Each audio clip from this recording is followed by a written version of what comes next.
We are back to the Last Mile Radio on Sirius XM, and I am so honored today to have the one and only Beverly Parenti joining me on this special episode of the Last Mile Radio, especially featuring Women's History Month.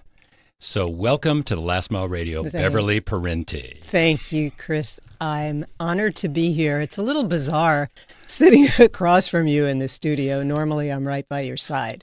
So thank you for having me on the show. Well, thanks for being in the hot seat.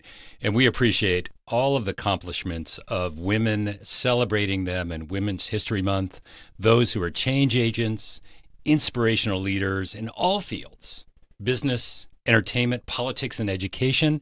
We've had a lot of guests on the show previously who've really exemplified that. We've had people like Linda Perry from the entertainment industry, Hoy Scott from NBCU, who's giving a chance for formerly incarcerated to be employed in the entertainment business, Jessica Jackson, who's done some phenomenal work in policy, Layla Steinberg, an icon, the first manager for Tupac and someone who's really carried that message forward.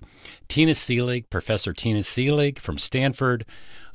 Danielle Ponder, a phenomenal story of someone who was a defense attorney turned singer and an incredible artist.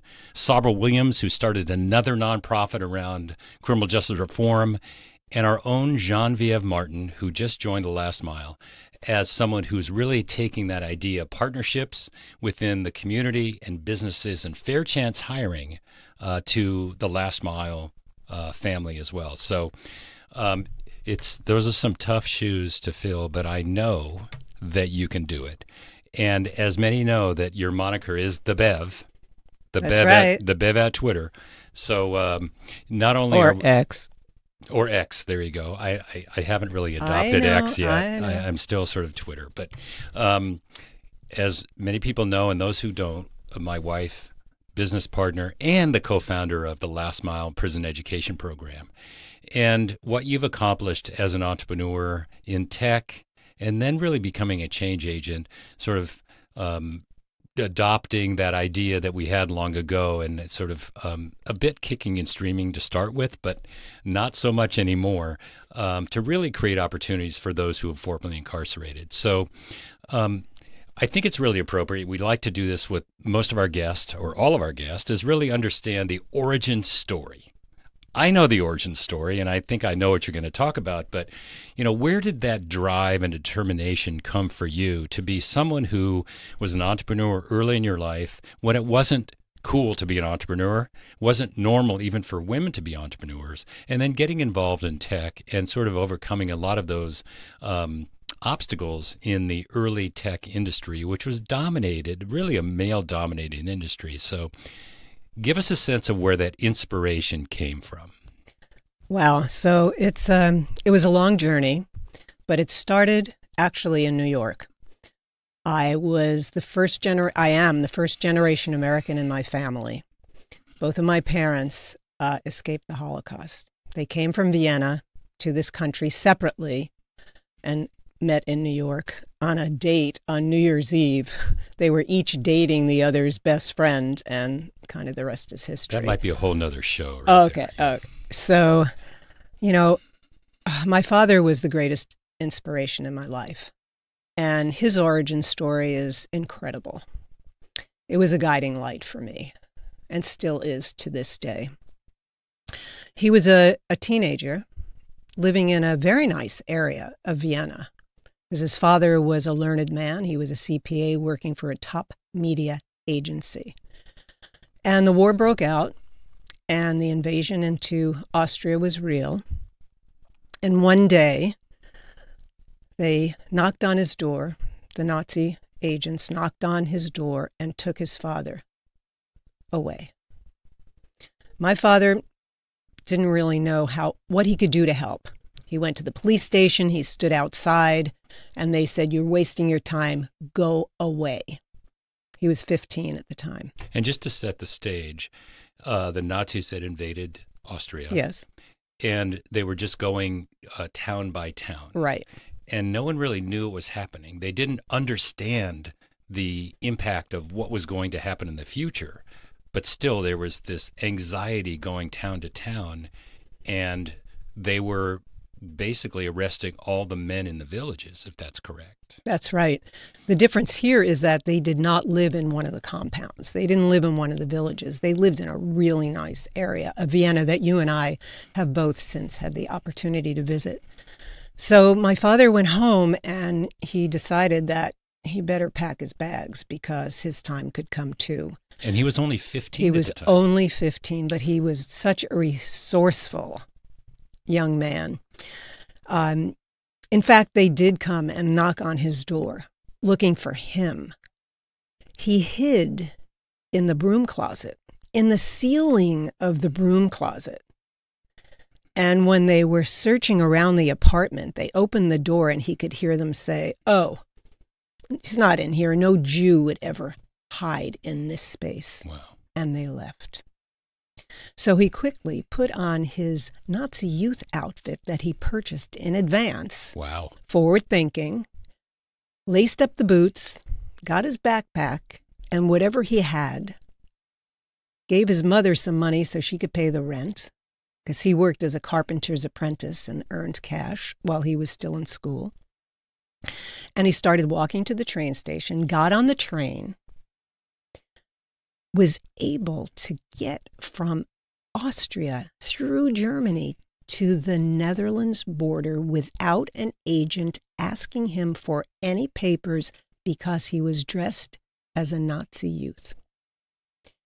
He gets off the train, walks across the border. No one stopped him. I know him and I knew him, and he has a lot of confidence. So I can only imagine him just walking like he belonged, right? He said that if you look like you belong and act like you belong, You belong. you belong. Wow. Exactly. So he gets to the Netherlands. He walks to the nearest village, and he is able to meet up with some people who were giving him advice. They had various agencies set up. They gave him some advice of where he could go to another village to get a job on a farm. He'd never been on a farm before. He lived in Vienna. There weren't any cows running around in his neighborhood, you know what I mean?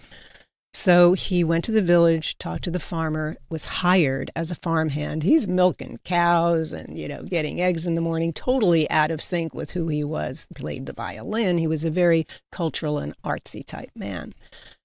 So he's really, his goal is to get to the U.S. And he had some relatives who had already immigrated to the United States. They were living in the Lower East Side. They had a business already. They were in retail, selling wares and whatever they could get. And so he said, okay, now I didn't have enough money. How am I going to get passage to the United States? So the farmer told him about a man in a village nearby, a very wealthy man who was actually giving money to Jews so they could buy their tickets. My father went, met him, talked to him, told him his story, told him that he had people in New York who were going to help him. And he had a place to live and he had a job. Sound familiar? Having a job and having a place to live, keys to successful reentry, right? And he was, technically reentering in a sense. 100%. In a whole new environment. He was going to Ellis Island, not walking out a prison gate. Yes. Okay. So he got the money, bought the ticket, got on the boat, came to the United States, went right to his relatives. They took him in. He started working in his uncle, not really a blood uncle, but his uncle's shop. Mm-hmm. And was actually, he used to tell me this was so funny. He took the products from the store and went out on the street and, was kind of selling them like you see these pop-ups on the street today in the cities. He was a street vendor. He was. Way back when. Yeah. Without a license, I would add. There you go. And so he used to tell me, there I was standing on the corner saying, Kerchiefs and Teubens. Kerchiefs and Teubens. Which are what? Kerchiefs and turbans. Wow. He sold hats and head things. And when business wasn't good enough, he would go knocking on doors. He'd go door to door. He was so determined and very resourceful. So he eventually had enough money saved that he decided he wanted to find the man who was kind enough to give him the money so that he could find freedom, and he wanted to pay him back. And through a series of inquiries, he found out that the man had been killed by the Nazis. For helping the Jews. For helping the Jews. Wow.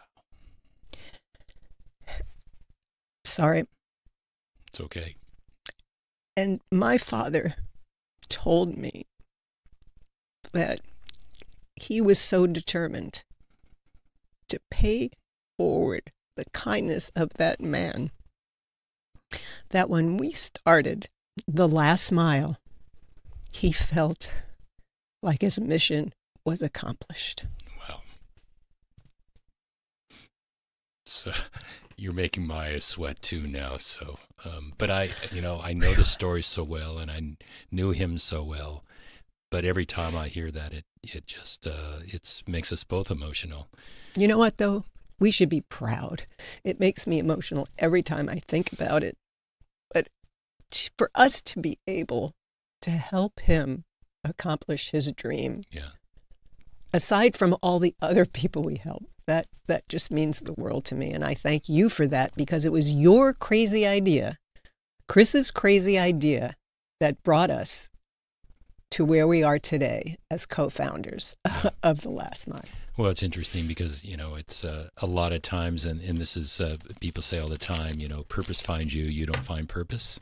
And that certainly, I think, exemplifies where we are today, because we really look at our parents, both your dad and now my mom, who's going to be 103, as inspirations for us because of the work that your dad did. But also, when you ask my mom, what is the key to longevity? What does she say? Kindness. Kindness. That's how she lives her life. So, I think that we had that deep-seated inside of us, and we didn't realize that life of service was the most important thing for us, and that's, I think, what we're living today. So thanks for sharing that, and that's inspiring. And as you know, this show not only plays on Sirius XM, but we're fortunate to have this show and all the shows we do play within our prison classrooms across the country, to serve as inspiration for those who are really setting a path for successful reentry after they serve their time. So thanks for sharing that. Thank you for having me on the show. And, having visited many of our classrooms for both men and especially for women, knowing that we can be a guiding light to them makes me feel whole. Yeah. So as that is a basis for your drive and determination, you've taken that really and to another level, really. When you started out in business as an entrepreneur, and again, there's a lot of challenges around that. Women in business, especially pre-internet, very Don't analog. date me now. I'm just going to say pre-internet. Okay. old school, sort of very old boys network. How did you deal with that early on, and what were some of the businesses you were in, and how did you deal with that as being a strong woman from New York? And those who don't, you're very petite but strong, right? So how did you deal with that? Because we see today, not that distant in the past, the whole Me Too movement, but there wasn't that at that point. But there was a lot of inappropriate behavior then. And how did you come through that, even when there was inequality, gender inequality at that point? Well, I always wanted people to judge me for the quality of my work. Right? Sound familiar again? Yeah. Very much in line with our last mile mission and theory. But I learned 3 R's from my father, and I promise I won't spend the entire show talking about my father, but he taught me 3 R's. Yeah. To not reading, writing, arithmetic, but to be resourceful, resilient, and relentless. and relentless. Well, you definitely exemplify that. You think? I'm a good student. So, I early on in my life, I graduated. Can I tell you my origin story of my education and how I got into business, or you want me just to go right to business? This is your story, so you I tell understand. us where you want to take it. Okay. So, I graduated from high school at the age of 16. Very young, like 1 or 2 years younger than all of my peers. Went to college and decided I don't want to go back to New York in the summer. I stayed in school every summer, 3 years. I'm done. 19 years old. What am I going to do for the rest of my life? I'm 19. So I decided I'm going to take off. I'm going to go on a trip, a 1-year journey to discover who I am and where I want to be. And in today's world, gap years are not uncommon. Then it was quite unusual. Traveled around, decided when I came back to New York from Europe and Middle East and all different types of living environments, I came back and I said, you know what? I'm moving to California because that's where I want to live, in the beautiful climate. My parents thought I was crazy, and they said, no, you've been gone since you're 16. You're not leaving for the West Coast. Forget it. So I worked in the city. I worked in social service. I had so I was in more of a job that women were accepted and, wasn't that unusual. Got to California, went to San Diego, got my first job in a direct marketing company. Again, not that unusual.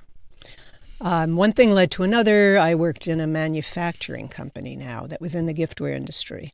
I started in telemarketing, and I did so well in telephone sales, upping all the orders, that they decided you should be out on the road. So they put me out on the road. I became ultimately the national sales manager, but traveling around as a single woman in her early 20s was a really interesting and, frankly, somewhat dangerous position. Traveling in Europe by myself was not so bad, but traveling in the country in business, that was challenging because people were asking for all kinds of inappropriate acts that would probably put them behind bars today in the whole Me Too movement. But hey, you want a big order?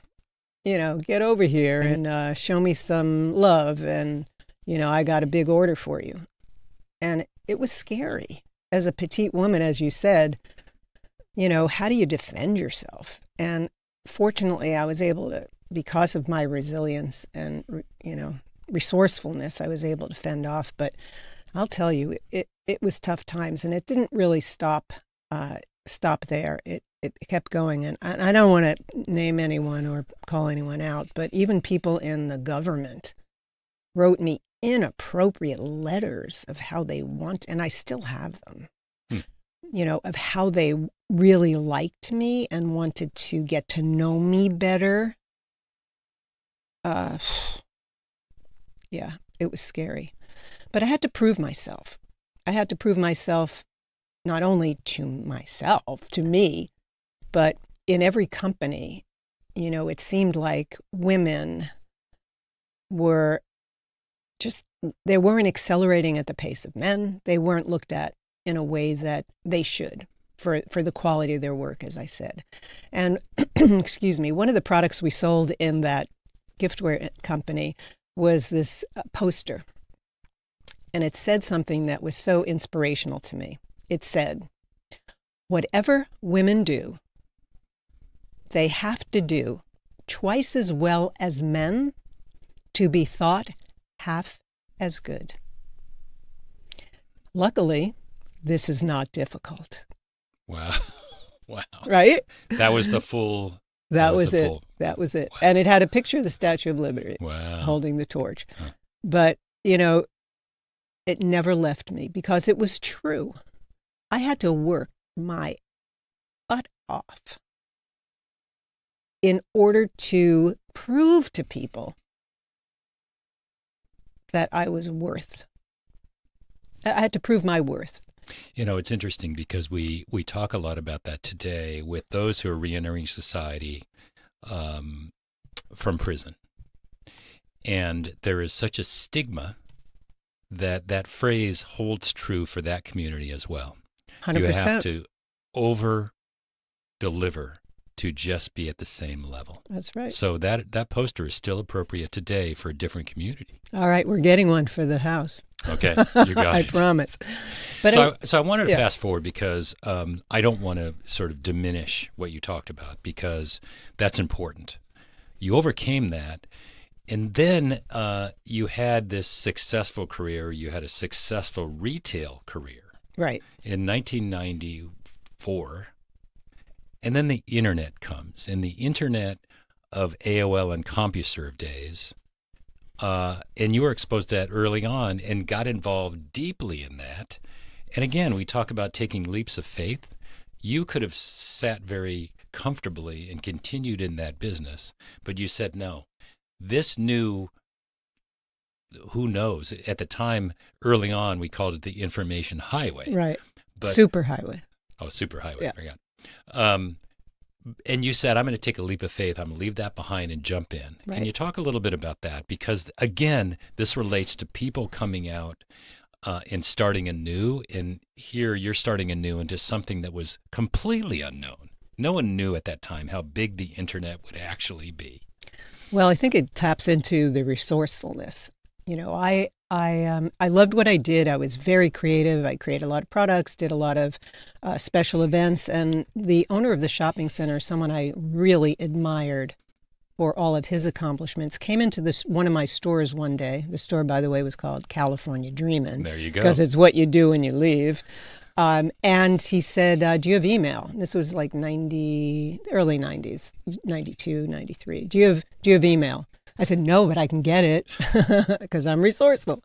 And so he's told me the story of he meeting someone on a plane and having a conversation. And that conversation led to he and these 3 developers starting a company that was in the financial services. And what they did was created a payment system that people could use on the internet to make purchases without putting their credit card online, because they believed that putting your credit card in a merchant site would create for the merchants on the merchant server this treasure trove of credit cards that could be easily stolen. So he asked me if I'd like to join the company. I was so, entrepreneur. Yeah, I want to learn something new. Yeah, it sounds really interesting. Okay, I'm in. So I joined the company. We started just the few of us, and it grew and it grew and it grew. And then finally in 1996, we had an IPO. We had some great investors. It was such a great learning experience. I worked with bankers, wrote the book, and today actually PayPal uses the patents that we filed under that company, which is incredible. And the company was called First Virtual. Yep, First Virtual Holdings Incorporated. That's right. And it was a virtual PIN. So you're in San Diego. Yep. You had this IPO in technology. Yep. But in 1996, all of the innovation for tech was happening in the Bay Area. That's why I moved to San Francisco. That's right. I had to be in the epicenter of it because I could feel it and I could see what was happening just from in the few years from when we started the company. And Yeah. I'll tell you that it was, of course, the greatest move of my life, because through that, I became a consultant to companies in San Francisco. And at a conference, I met a guy who took a liking to me. And he offered me a consulting gig at his firm. And I accepted. And I showed up day one in the office. And guess where I was sitting? Well, you actually walked in that office with your box and set it down next to me. That's right. And we actually had a startup company, and there was only a few people. Right. And I was so upset because I thought, if he's interested in you, he doesn't have to hire you. Yeah, he was definitely interested in me. Yeah. And I was not interested in him, but I was very interested in the business opportunity. and it ended up growing and being successful. That's another story. Yeah. However, when you walked in, I didn't want to have Oh, anything cold to do shoulder, with man. You wouldn't even talk to me. You were pissed. But fast forward, I saw the way you operated from day one, and I really from afar was looking at and watching that and saying, And that's really the start of our relationship. We worked together for a year and a half before we actually, started dating, and we've been doing that, working together side by side in everything for the last 25 years. But it was all about your drive and determination and your 3 R's that really I recognized early on. And so fast forward to, we've had a very sort of rewarding career in tech. But in 2010, I had the opportunity to go into San Quentin State Prison. And, working as a venture capitalist, I was invited in to talk to a group of men about business and entrepreneurship. And that night was really the change of our lives together. It was one of those seminal moments that really changed the trajectory of our lives. I left that prison so enamored with what I saw. I came home and I said to you, we're going to start a technology incubator inside San Quentin. And you were not so excited about that. I don't think I should say exactly what I said, but I thought you were crazy. And it was another one of your CCIs, Chris's crazy ideas, and hopefully it'll pass. Because we had a technology accelerator in San Francisco called Kick Labs. We had 14 entrepreneurs who were building their companies. We were bringing in big brands and investors, and I did all the special events there. I was busy, and you want me to go to prison? Why would I go to prison? But you said just one time. Just come in one time. And that's so true today, because when people come in today and see what we're doing, it's really kind of amazing, because you saw the drive, determination, and this sort of look in their eyes like, I want to do something to change my life. And so we started our entrepreneurship program. We basically got, the approval from the prison administration. 2 nights a week for 2 years, we went in and we taught an entrepreneurship program. And sometimes I had to go in alone. That's true. When you were traveling. Yeah. Yeah, that's a unique experience to go in and walk across the yard in San Quentin by yourself. But there is this sort of aura of safety there that's kind of unusual, because those that are inside really understand the benefit that those of us that are bringing to them. So there's this sort of protective aura around that's really unusual in prison. And that holds true today. But we started that program together. And, I think it was to get the trust of those residents inside, to get the trust of the prison administration, and to really get them to think, because when you live in the box, you think that way. And we said, blow the ceiling off that and really get creative. And we had our first demo day in 2012. We had 6 guys present, and they actually just blew the doors off that. We had hundreds of people in there, including other venture capitalists, who were just amazed by, how these guys had really taken that idea from their head to their heart and presented it. And that really was the start of, what it is today. And we said, we really see that this resonates with inside the community. And, we certainly evolved that from this today, where we're teaching technology across the country. We're teaching computer coding and audio video production. And we have companies that are hiring. In addition, I'd like to say, we gave them hope for the future. And we gave them the ability to have confidence in themselves and to realize that they had the skills and the ability to be successful when they came home.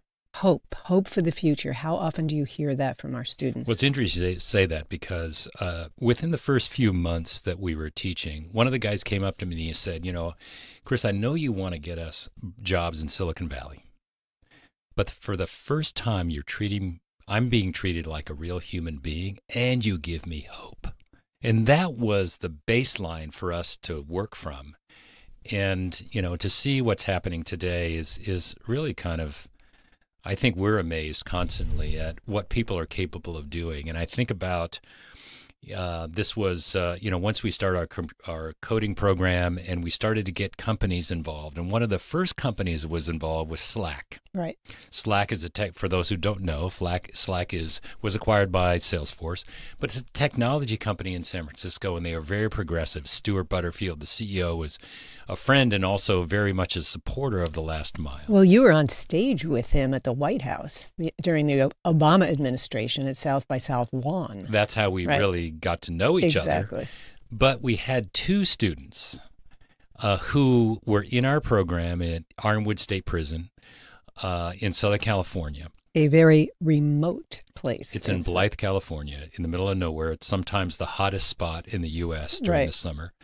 But these two folks had been incarcerated as youth. One was Jesse Aguirre, was given a double life sentence. Phew.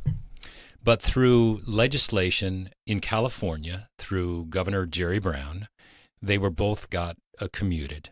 And here these two guys entered prison at 16 years old, went through the last mile, did additional coding boot camp when they got out. But they were hired as apprentices at Slack. And the first day, if you remember this, the first day of work, we actually went and had breakfast with them and walked like proud parents up Market Street and took them to their first day of work. And today, both of them are senior software engineers at Slack. And I think they've been there 6 years or 7 years now, doing extraordinarily well. So going from that first day in 2010 to where we are today, and an example of them, there are hundreds and hundreds of examples of that today. It just shows what, the human spirit is possible when given the opportunity. I think that's the operational phrase there, given the opportunity, and being judged by their skills, not by their past. That's big. Yeah, and what we found over time is that, this has become a bipartisan issue. Now we're in 7 states, soon to be, I think this year, God willing, we're going to be in 12 states this year. 8, I think, as of next month. Oh, as of next month. And red states, blue states. Doesn't matter. It doesn't matter. And you mentioned that I was at the Obama White House. Right. You were actually with 45 in the White House for the First Step Act. That's right. Twice. That was passed. And I remember the first day that you were there, you sent me a picture. And I got it. You text me a picture, and it was in the White House around the conference room, and they had the placards. Right. And there was a placard, and the placard said Jared Kushner and Beverly Parenti. Right. And I said, "Oh, Jared's in trouble." But fortunately, the First Step Act passed as a bipartisan initiative. Unfortunately, we don't see more of that happening. But so many of our supporters, whether it's Governor Holcomb in Indiana or Governor Stitt in Oklahoma, very red states, but huge supporters. So this is really a bipartisan issue that's something we should hang our hat on, as really as citizens saying, why can't we do this in other areas other than just criminal justice? I think we should see this. I hope people see this as a guiding light, because we should care more about policies than we care about politicians. It's about the policies and how we can better society. So, getting back to the theme of Women's History Month. As we went through your origin story, Right. Super inspirational. And, one of your goals was to open in a women's prison, which we are in multiple women's prisons today. So we're trying to show equality there as well. Now it's men, women, and youth prisons that we're working in. What do you see for the future for not only what we're doing inside, but as we evolve more in these industries, technology, we have audio video production, we're seeing more gender equality in production.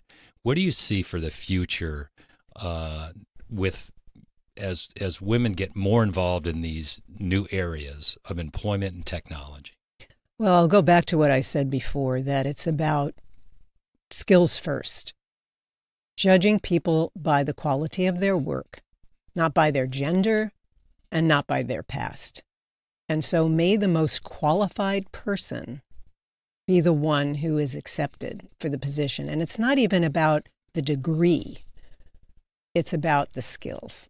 And I think that more and more big companies are adhering to those principles, and we hope it spreads. Well, we've certainly seen that. We've seen large companies really adopting this. That's right. We're very involved in the Second Chance Business Coalition led by J.P. Morgan Chase, and there are many, many companies that are starting to step up and really understand that there's an untapped talent pool of today's numbers, 80 million people with a criminal record. Yep, and rising, and unfortunately. that becomes a barrier, but we've seen that the drive, determination, and commitment of those communities, those people who have done the work and made that transformational change, are phenomenal employees. So as we take it out, and we love to ask this question, and I've been dying to ask this of you. Bring it on. There's so many things that we've dealt with, that we're working with. But if there's one thing in criminal justice reform that you could change, what would that be? There are so many things, but I think top of mind and front and center is for people in corrections, in government, and private companies, because more and more public-private partnerships are essential for success and change in this area. I think that people should embrace the California model, which has been introduced by Governor Newsom. It was introduced last year. And it's paving the road with San Quentin becoming the launch location for a new approach to corrections. And you know this very well because he tapped you to be on the committee to help formulate the plan for this change. And the goals are to improve the ability for government agencies to work together and enable more progressive public-private partnerships, which we've seen in many of the states to really be the conduit to effect change. That's true, yeah. But, Governor Newsom sat by my side at events at San Quentin. And, he was truly interested and dedicated in understanding what the challenges are and creating potential solutions. He's a true believer in progressive criminal justice reform. And hopefully he's creating a model that will be a template for correctional departments across the country. Can you imagine if and when that happens, how society will benefit, how families will benefit, how communities will benefit? Well, we're encouraged by it. I think it's a new approach. There'll be a lot more information about what that is and what that looks like. It's a several-year project, but to change the dynamics and the cooperation within corrections, bring in more, to your point, more private companies in, more people from the outside to create more innovation, and be receptive, not be resistant. And I think that's the big thing that we want to see, and that will create a sea change in rehabilitation. It will reduce recidivism dramatically if we can make that happen. So I'm glad you highlighted that because I'm very encouraged by that. And I'm obviously very close to the solution, but also close to the problem. So hopefully we'll see a lot of that happen over the next couple of years. With that said, I've enjoyed this conversation. Me too. I'm glad you opened up to us and shared some of your origin story. Thank you for the opportunity, truly. And I think people really appreciate it. So with that said, we'll be back soon. So stay tuned on the Last Mile Radio on Sirius XM. Coming back. All right.